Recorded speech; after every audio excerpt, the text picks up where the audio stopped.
Here's what it sounds like to me is that you knew when you were in alignment with your assignment many, many times before you even understood what that meant. Yeah. I mean, the unattached approach to life, I guess, is now what I kind of do and teach and all of that.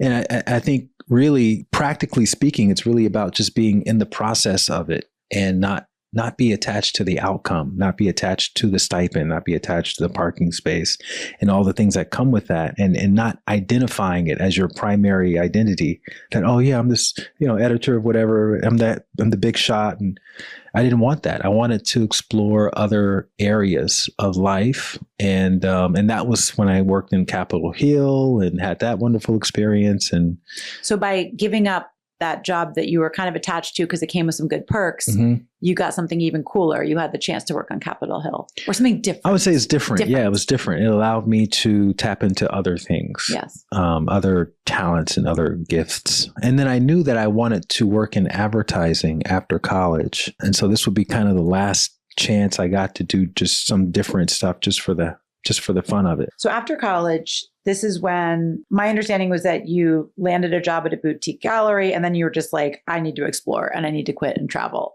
And that was part of your got a job at a boutique advertising agency in Chicago in art direction, which was my dream job.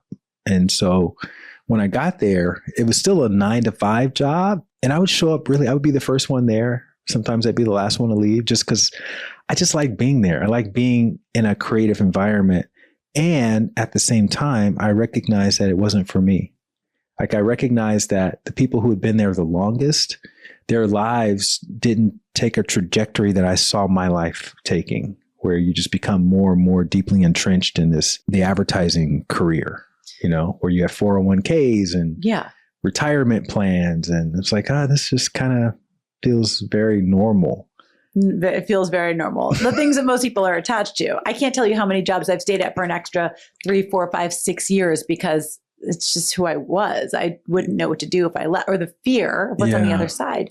Take me to the month before you left, or maybe even the week before you left. Because most people sit in I should leave this job. I should leave this job and go travel the world and then just go back to work tomorrow and they do nothing about it. Take me to right before you made the decision to go travel. I didn't think I was going to leave it forever. I figured I'd just step away from it for a little while. I'm still young. Let me go and see what else is out there. And then I can always come back to this. This is not going anywhere anytime soon. I did a couple of amateur fashion shows in college. I remember overhearing these two guys backstage at a fashion show talking about how Miami was this emerging fashion scene. And I had done an internship in advertising in Miami the summer before. So I was familiar with the lay of the land. And I figured, you know what? I'll just go back to Miami. Miami is great. Go to South Beach. This is when South Beach was a big thing. And maybe try to see if I can do some modeling. I didn't know at the time that you don't really discover yourself as a model. Usually when we're talking about professional modeling, someone approaches you and says, hey, have you ever thought about modeling when you're in Target or something like this? And I just figured I'd just go to some modeling agencies and, shoot my shot. So I quit the job before I even started the process. Right. I talked to my creative director and just told her, I didn't tell her the modeling thing because I thought that would just sound crazy. I don't remember exactly what I told her. The effect was, I'm not going to be doing this for now. I may come back to it. I just have some other things I need to explore first. And she was, she graciously said, okay. And then that was it. I didn't tell my family. I didn't tell anybody. I didn't ask anybody permission because I didn't think people would be able to understand. How old are you? I didn't even understand really fully what I was doing. I was 22. I felt like I needed my parents' permission at 22. I think that's very brave and bold. So did you get on a plane and go to Miami? No, I started to look for modeling agencies in Chicago. Okay. And I got rejected by every single one of them. One of the reasons why I got rejected is because I had the wrong kind of photos. I had a friend who was like a fine arts photographer. Right. So she took fine arts photos of me, which are not the kind of photos you want for modeling. No, you need editorial. Exactly. And I met this girl at a cafe who was a model and a photographer. We started talking and I told her I got rejected by everyone. And she said, well, let me see your photos. And I think I happen to have some photos on me. And she looked at them and she said, oh yeah, these are the wrong photos. You should let me take your photos for you. And that will increase your chances. So I rebooked a photo shoot with her. And then I went back and got rejected by everybody again, except for the last agent that I saw at Elite Models in Chicago. And so that became the agent that started to groom me for the industry, the modeling industry, teaching me the lingo and teaching me how things work. And then I went to Miami for a few months, and that was really where my modeling career started. So tell me about that. I love color to these stories, like, because Miami, first of all, we're around the same age. And I spent a lot of time in South Beach around that when we were around in our 20s.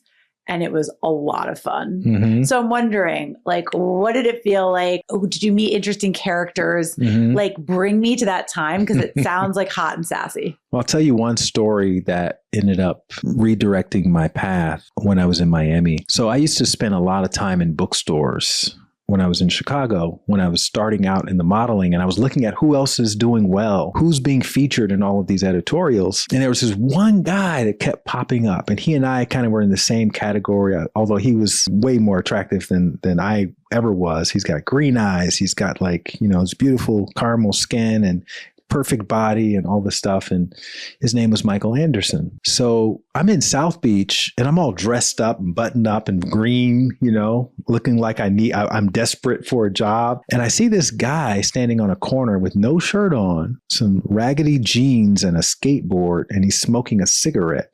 And I get closer to him. I'm like, that's a really attractive guy. It's Michael Anderson. So this is like me seeing God, right? On the street corner. I'm like excited. I'm nervous.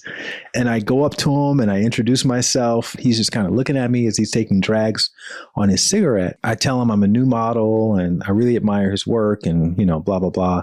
And finally he says, hey, you should stop eating meat. And I was like, really? Why should I stop eating meat? He points to my cheekbones and he goes, if you stop eating meat, you know, your cheeks are retaining a lot of water, and it'll help you chisel out your cheekbones a lot more and give you a better look. It had nothing to do with health or anything like that. But that was like God telling me to stop eating meat. So I stopped eating meat, and I noticed that I felt better. I noticed that the headaches that I would get on almost a daily basis went away. So gradually over those next couple of years, I became a vegetarian, and then I became a vegan, and then I started experimenting with raw food.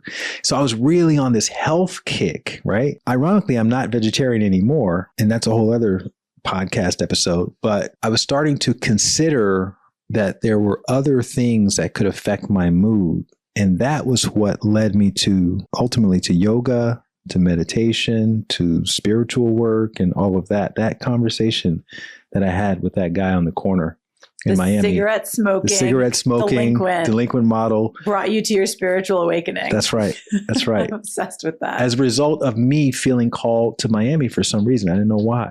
Because he was waiting there for you on the corner. Yeah. You know, that's one of the things I talk about a lot today is your path is always nonlinear. It's never going to be what you think it is. And that's why you have to explore your curiosity, because your curiosity knows where you need to be. And if you follow that curiosity enough, your path is going to find you.